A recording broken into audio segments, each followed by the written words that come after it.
Let's talk about John F. Kennedy. President Donald Trump has released the final batch of his assassination documents. Conspiracy theorists are all over the moon and we are buried in 60,000 long pages. So is there anything new in these files? Should you care about these new revelations? And why are people still interested in JFK's death? I'm Ananya Dutta. Let's get some answers.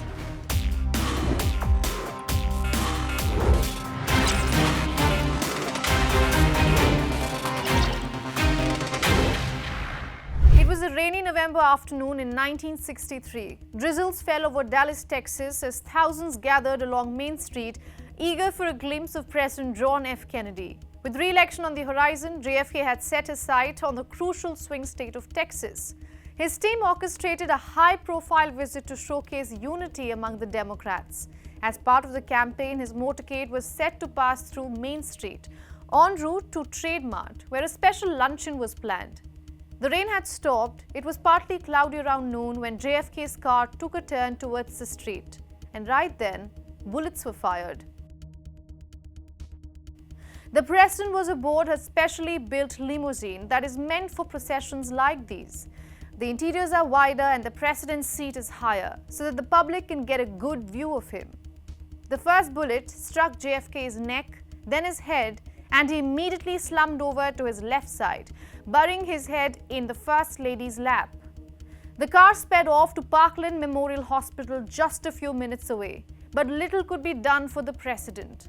A Catholic priest was summoned to administer the last rites, and at 1 p.m., John F. Kennedy was pronounced dead. It's been 60 years since the fateful day. Lee Harvey Oswald was identified as the shooter. The Warren Commission concluded that he acted alone, but people across the globe aren't convinced. The incident made headlines this week when Trump ordered the final batch of documents on the assassination to be released. To Trump's credit, he had already warned us that there will be some reading to do. We have a tremendous amount of paper. You've got a lot of reading. I don't believe we're going to redact anything. I said, just don't redact. You can't redact. But we're going to be releasing the JFK files. And boy, he was right. Trump had promised all 80,000 pages, but we got 63,400. Some of them printed out, others handwritten. But not everything in this is new. About 99% of the total documents had been released even before this latest batch. Yes, there is still intrigue among Americans and worldwide. Many believe that the US government is hiding something. Let's start with the question everyone is asking. Did the US government kill Kennedy? None of the documents released gives credit to this theory. The documents also don't talk about the possibility of multiple shooters, a foreign government being involved, or a mafia angle. In fact, the latest papers show that the intelligence agencies investigated all of these theories, which then turned out to be hollow. The documents have details about the assassin, who was 24-year-old former US Marine Lee Harvey Oswald. He shot the president from the 6th floor of the Texas School Book Depository. The shooter was killed just 2 days later during a jail transfer. Now, these are facts we already knew. The documents also confirm that Oswald visited both the Soviet and Cuban embassies in Mexico City before killing JFK. One document includes intelligence reports with some details on Oswald's time in the Soviet Union. He had moved there in 1959, defecting and renouncing the US citizenship, before returning to the US in 1962. Surveillance reports indicate that the US also closely monitored Oswald after his return. The report does not mention anything about his motive, something that probably got buried with him.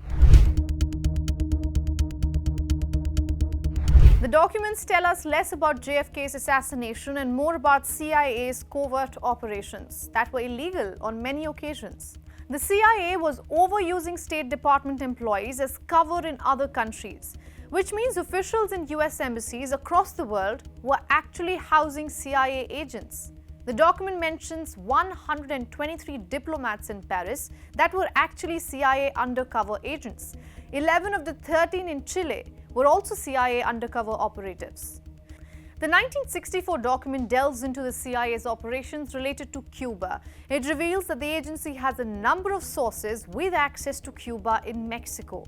Questions surrounding the CIA's activity in Mexico City arose after a previous document that revealed that Oswald had visited the Cuban consulate and the Soviet embassy there weeks before the assassination. In a covert operation, the CIA contaminated 800 bags of raw sugar on a cargo ship traveling from Cuba to the Soviet Union. The document explains step by step of how a chemical was used by CIA agents that would not only contaminate the sugar, but also once the sugar will be refined at a Soviet Union mill, the entire shipments will be contaminated.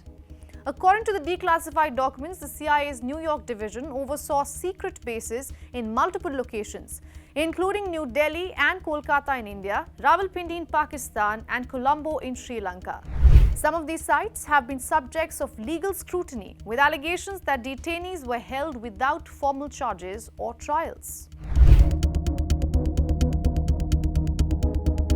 The release of these files were a campaign promise for Trump. He pressed on it further after RFK Jr., former President JFK's nephew, joined his cabinet.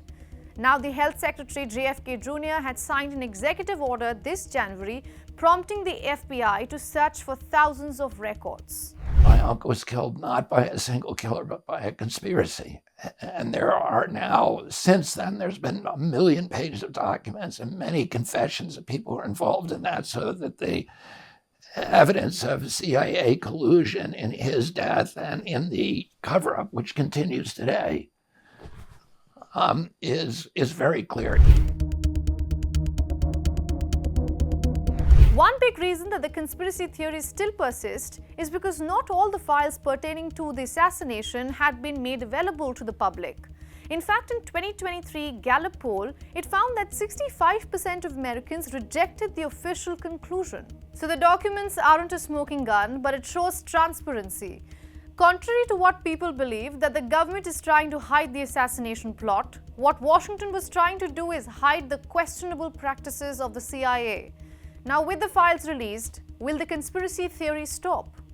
I don't think so.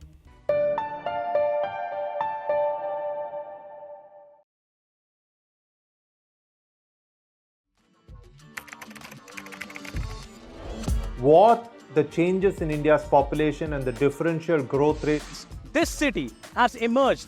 We have a very special guest on the record. The interview. The role that the US side played at that point of time. पूरी दुनिया की नजर. Assume my phone is tapped. I can probably say hello to Mr. Modi.